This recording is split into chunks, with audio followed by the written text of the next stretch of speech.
حي على الفلاح حي على الفلاح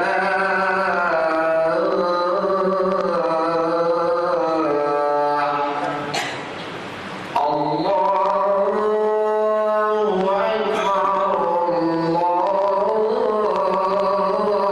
الله أكبر لا إله إلا الله.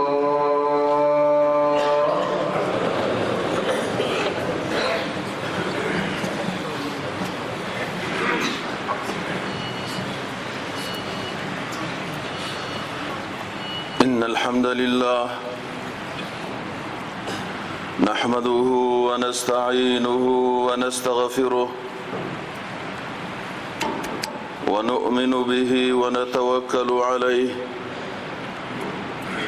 ونعوذ بالله من شرور أنفسنا ومن سيئات أعمالنا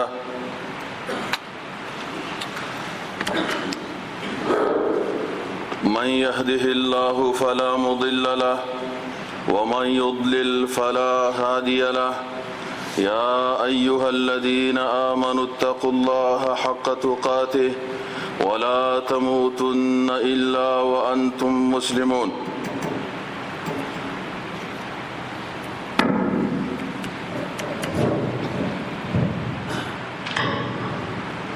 يا أيها الذين آمنوا اتقوا الله حق تقاته ولا تموتن إلا وأنتم مسلمون.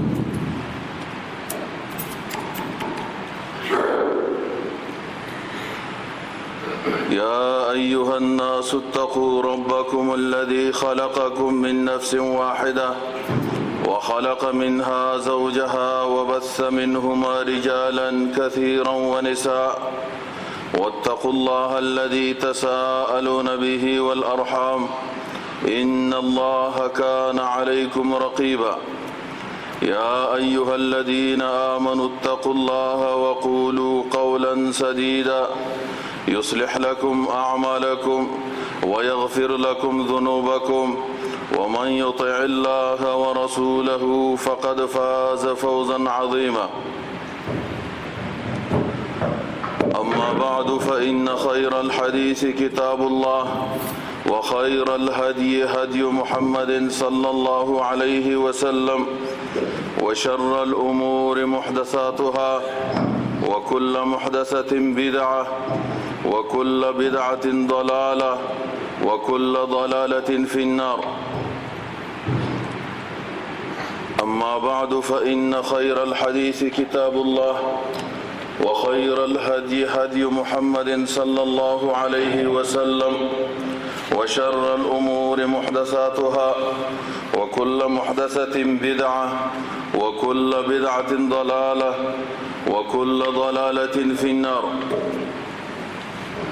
يقول الله عز وجل في محكم تنزيله وإذ تأذن ربكم لئن شكرتم لأزيدنكم ولئن كفرتم إن عذابي لشديد. إن الله وملائكته يصلون على النبي يا أيها الذين آمنوا صلوا عليه وسلموا تسليما.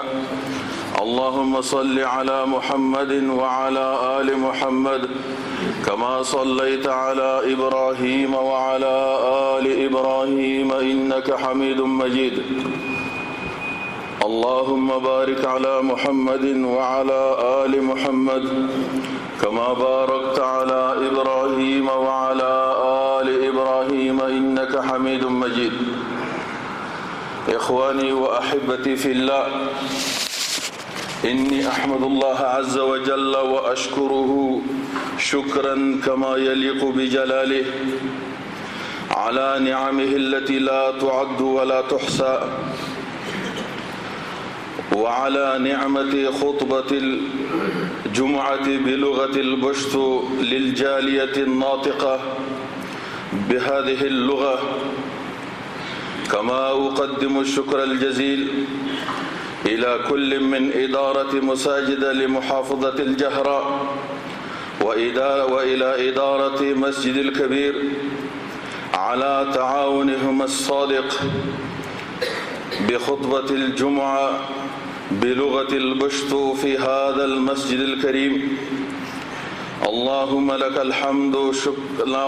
الحمد والشكر كله شكرا كما يليق بجلاله عدد خلقك وزنة عرشك ورضا نفسك. اللهم لك الحمد بعدما رضيت وإذا رضيت.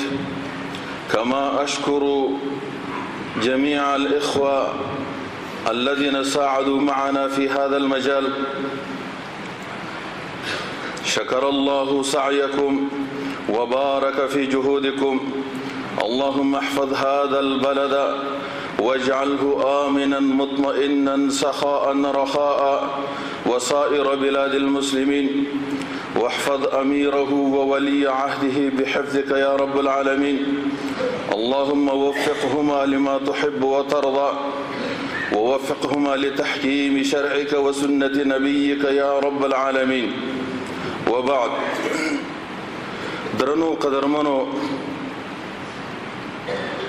پختنو مسافرو مشرانو کشرانو، دا الله جل جلاله نعمتنا په منګ او تاسو باندې به حد ډیر زیات. رب کائنات په خپل بندگانو باندې دومره نعمتونه کړي چې د هغه نعمتونو شمیر نشي کېدی. یو د هغه نعمتونو نه چې په منګ او تاسو باندې دا نعمت د رمضان مبارک میاشت کې او به د مسافرۍ زندګۍ کې او به په پردي ملک کې منګ او تاسو ته په خپل ژبه باندې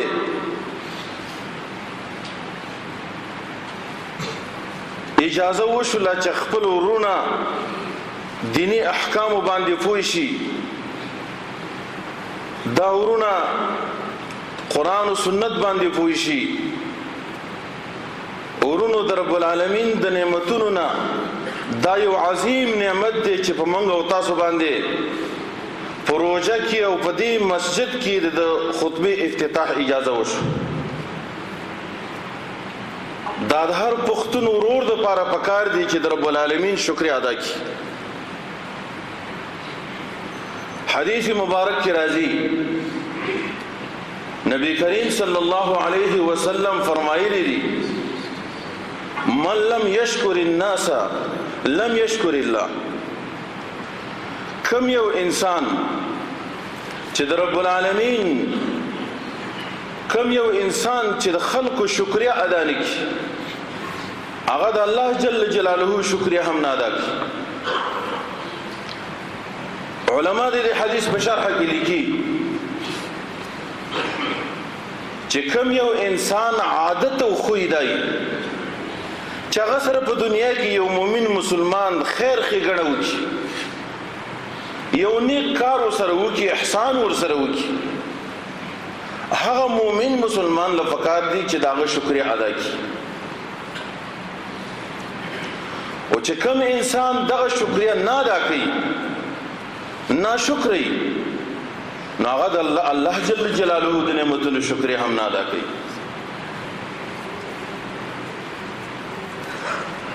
زمونږ شرع منګ او تاسو داسې هدایت او ارشادات چې کله یو مؤمن مسلمان صدقه کوي نو هغه خفیه وکړي چې څوک هغه باندې خبر نشي. هغه دې اثباتن نه کوي، داسې خفیه دی وکړي، نسین منسین به کې بالکل به هېري چې څه دې نه دي کړي. خو جانب مقابل ته چې چا سره څوک ښېګڼه وکړي، هغه ته هدایت داري چې ته به شکر ادا کړې، د اخلاقو نه به کار اخلي. اول شکر به د الله ادا کړې، بیا به دغه انسان شکر ادا کړي. که کوم انسان کې دا شکر نه د خلکو، هغه الله جل جلاله هم توفیق نه ورکوي چې هغه دغه شکر ادا کړي. رب کائنات فرمایي: لئن شکرتم لازیدنکم. کچېرې تاسې د الله جل جلاله د نعمتونو شکریا ادا کړه لازیدنکم زه به خپل نعمتونه په تاسو باندې زیات کړم ولئن کفرتم او که تاسو ناشکری وکړه د الله د نعمتونو شکریا ادا نکړه نو ګره فهم کوئ ان عذابی لشدید مخکې راځي ورونو مخکې زیشته مخکې رانوځئ جومات نو ګوره فهم کوئ زما عذاب ډیر سخت دی الله جل جلاله چې کله یو انسان ونیسي او تپوس ترې شروع کړي دا به ډیر سخت حساب کتاب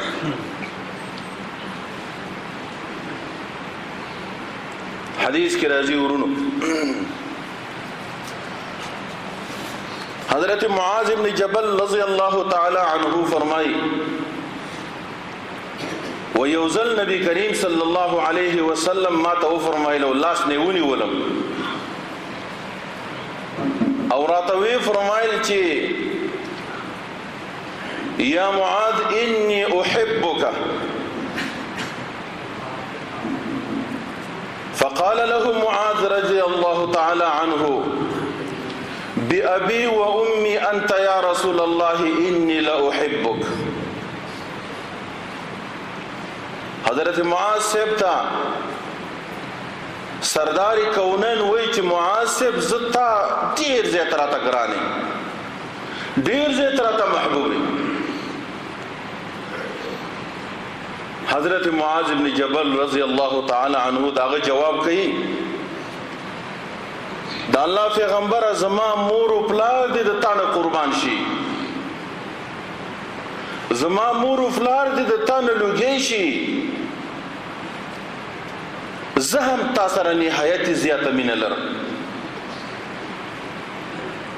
افضل الرسل سردار کونین حضرت معاذ صاحب ته وایي چې معاذ صاحب ډیر راته ګرانه دا شرف چې معاذ رضی الله عنه ته په برخه کیږي او سردار کونین ورته وایي چې معاذ ما ته ډیر زیات نهایت محبوبه نو معاذ رضی الله عنه ورته وایي چې د الله پیغمبر زما مور او پلار دې د تانه لوګي شي ما ته نهایت ډیر زیات محبوب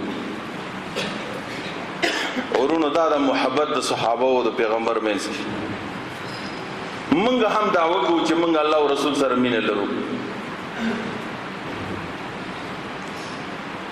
بیا ورته نبی علیہ السلام فرمایي چې یا معاذ اوصيك الا تدعن دبر كل صلاه حضرت معاذ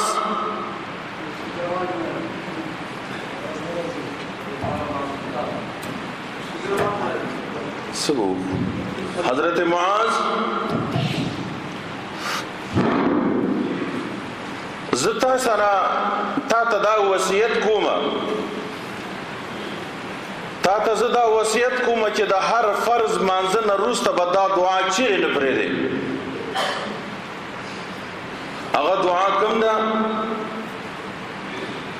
هغه دعا ده اللهم اعني على ذكرك وشكرك وحسن عبادتك اللهم اعني على ذكرك وشكرك وحسن عبادتك یا الله ما سره کومک وکي چې زستا ذاکر بنده جوړ شم یا الله ما سره کومک وکي چې زستا شاکر بنده جوړ شم چې ستا د نعمتونو شکریا ادا کړم یا الله ما سره کومک وکي چې زستا خسته ذاکر جوړ شم او زستا د نعمتونو شکریا ادا کړم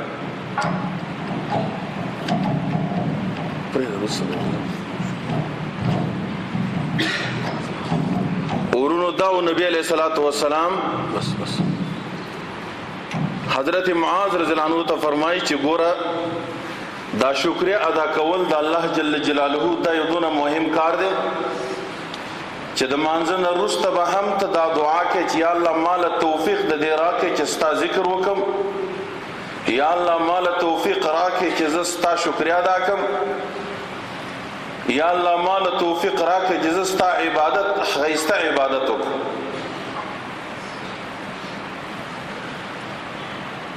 ام المؤمنین حضرت عائشہ صدیقہ رضی اللہ تعالی عنہ فرمائی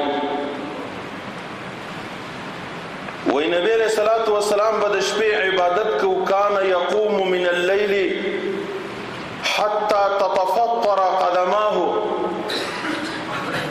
فقلت له يا رسول الله اتصنع هذا وقد غفر الله لك ما تقدم من ذنبك وما تأخر.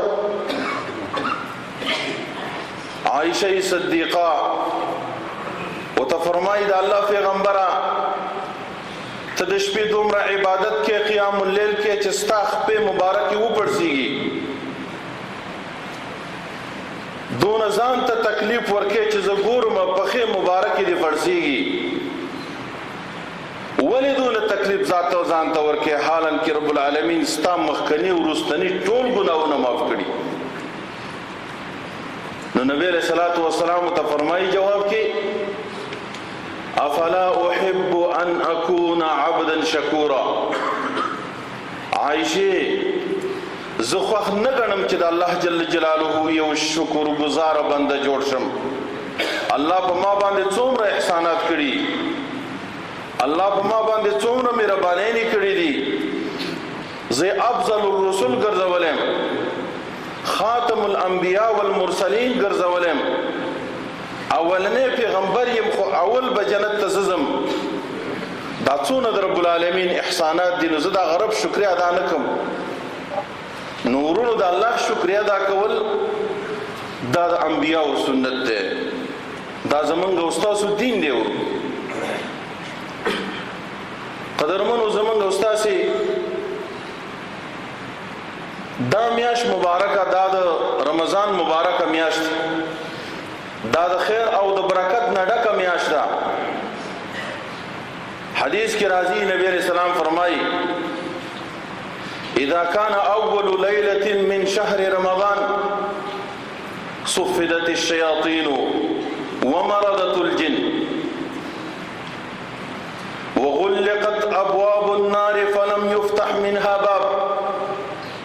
کله چې د رمضان مبارک میاشت داخل شي، اول شپه باندې ټول شیطانان په ولچکو کې وتړلې شي، پاتکړو کې وتړلې شي، او سرکش جنیات چې د هغه وتړلې شي. د جهنم او د اور گیټونه بند شي، یو گیټم کلاو فاتح نه وي. وفتحت ابواب الجنه فلم يغلق منها باب. او د جنت ټول گیټونه کلاوي، یو گیټم ترنه بند نه وي. وينادي مناد يا باغي الخير اقبل ويا باغي الشر اقصر. چونکه د جهنم ټول گیټونه بندي او د جنت ټول گیټونه کلاو دي، نو دی وخت کې आवाज بکي او आवाज کوونکې او د خیر طلب کوونکې مخه کده مغفرت او د خیر میشته په دې دا میشت د خیر نه محروم نشي. او انسانا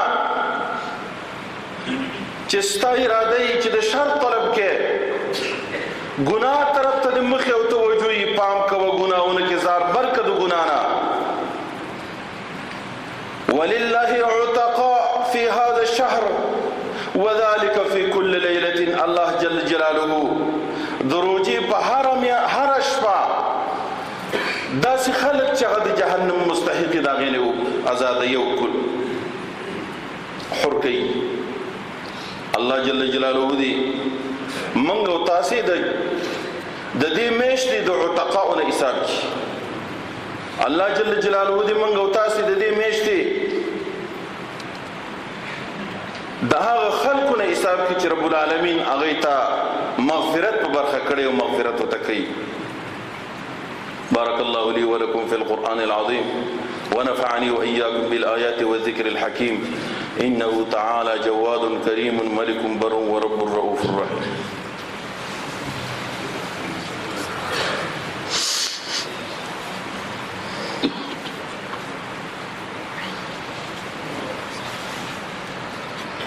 الحمد لله رب العالمين، الصلاة والسلام على أشرف الأنبياء والمرسلين وعلى آله الطيبين الطاهرين ومن تبعهم بإحسان إلى يوم الدين. وبعد. ورونو دې میاشت یو شپه داسې شپه ده، هغه داسې د خیر او د برکت نه ډکه ده چې د یو شپې عبادت که چا رب العالمین په برخه کې نو هغه د زرو میاشتو د عبادت نه بهتر ده. یو شپې عبادت چې الله یې چاته په نصیب کی هغه د زرو میاشتو د عبادت نه بهتر ده. هغې ته ویلی شي لیلة القدر.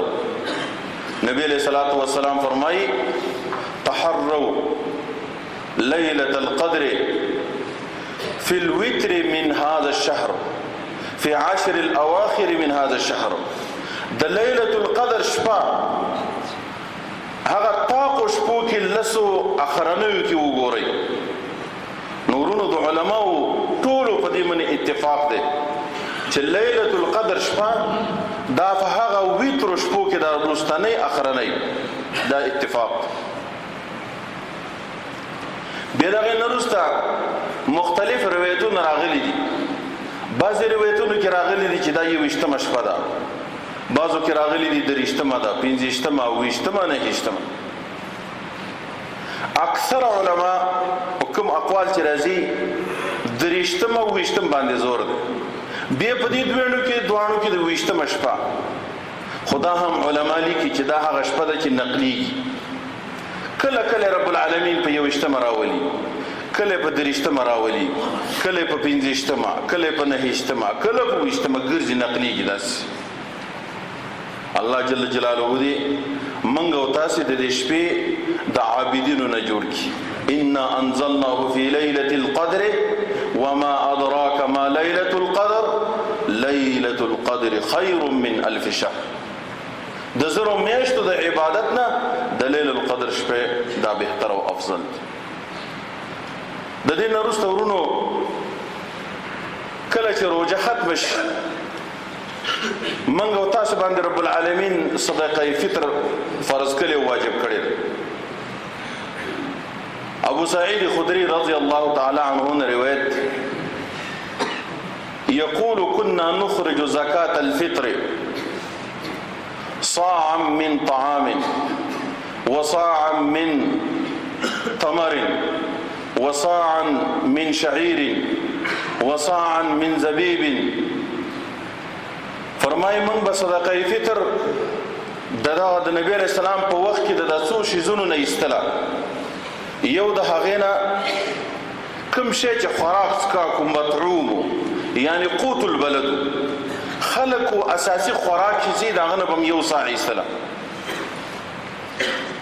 کله کله به منګه د قجورو نه ایستله، کله کله به منګه د وربشو نه ایستله، کله کله به منګه د مېزو نه ایستله، کله کله به منګه د پنیر نه ایستله. دا شیزونه دي نبی علیہ السلام په زمانه کې به صحابه او د دینه صدقه فطر وستا. عبد الله بن عمر رضی الله عنه فرمای فرض رسول الله صلی الله علیه وسلم زکات الفطر صاعا من تمر وصاعا من شعير على العبد والحر والذكر والانثى والصغير والكبير. ومن زکات فطر نبی علیہ السلام فرض کړو یو صاحب استلا د وربشونه یا د قجورونه هر مؤمن مسلمان وړو کې کولوي مردانه کې زنانه هغه کو حوري آزادي او کمرای خو چې زی روح او مسلمانی شرط کې اسلام دی مسلمانی حتی چې علما وایي چې د اختر پشپه باندې د نمر د پریوتلو نه روسته پیدا شو. بعض فقها وایي چې هغه بس صدقه فطر ورکړي. صدقه فطر څومره اندازه ده نننی وخت ورونو تقریبا 2.5 کیلو. علما وایي چې د کوم شي نه به وباسي، کوم شی چې قوت البلد خلق عام خوراک چې شي داغه نه به وباسي. اکثر فقهای کرام فدی 2.5 کیلو وریجی 2.5 کیلو وړه دا به وباسي. متى يخرج صدقه فطر یا متى تجب صدقه الفطر، کله واجبېږي او کله به وباسي. فدې کې د فقهای کرام دوه اقوال دي ورو. یو دا دی چې کله اذا غربت الشمس ليله العيد تجب زکات الفطر على كل مسلم. کله چې نمر فریوزي د اختر پښپا باندې د نمر د پریوتو نه رسته پتا واجب کیږي چې ادا کی. دوهم قول دا دی اذا طلع الفجر الصادق بعد الفجر من يوم العيد. سبا صادق چې کله راوخیږي د اختر په ورځ باندې سبا له به ورکه ماخام نه به نه ورکه. دا دوهم قول دی. على كل حال خبره کې وسعت دی که څوک مخکې 2 ورځې ورکیم کولی شي او 2 ورځې مخکې ښه کار نه دی او افضل او اولاد دا چې د اختر په ورځ باندې دا ویستلی شي. زمونږ استاد بعضې ورونه عادت لري چې هغه پیسې ورکوي، دینارونه ورکوي. د علماو په دې کې اختلاف دی. دا کوم حدیث مبارک چې ما تاسو ته ولوستو، ابو سعید خدری رضی الله عنه فرمایي چې كنا نخرج زکات الفطر صاعا من طعام، یعنی هغه شی به ورکوي چې هغه مطعوم قوت البلد خلک خوري، پیسې پکې نه دي. نو دغه شپږ شیزونه راغلي دي عام، دغه شیزونه د اهل مدینه خوراک. کوم شی چې خلک خوري متدارکی عام خلک خوري داغه نه باید صدقه فطر ورکی. لکه وریجو شي 2.5 کیلو به وریجو ورکی یا 2.5 کیلو وړه دی ورکی یا 2.5 کیلو غنم ورکی. اللهم انصر الإسلام والمسلمين وأذل الكفر والكافرين. اللهم انصر من نصر دين محمد صلى الله عليه وسلم واجعلنا منهم، واخذل من خذل دين محمد صلى الله عليه وسلم ولا تجعلنا منهم. اللهم إنك عفو كريم تحب العفو فاعف عنا. اللهم إنك عفو كريم تحب العفو فاعف عنا. اللهم إنا نسألك الهدى والتقى والعفو والعافية في الدنيا والآخرة. اللهم إنا نسألك بأن تجعلنا من عتقاء هذا الشهر المبارك. اللهم إنا نسألك من عتقائك من النار في هذا الشهر المبارك. ربنا آتنا في الدنيا حسنة وفي الآخرة حسنة وقنا عذاب النار. سووا صفوفكم رحمكم الله.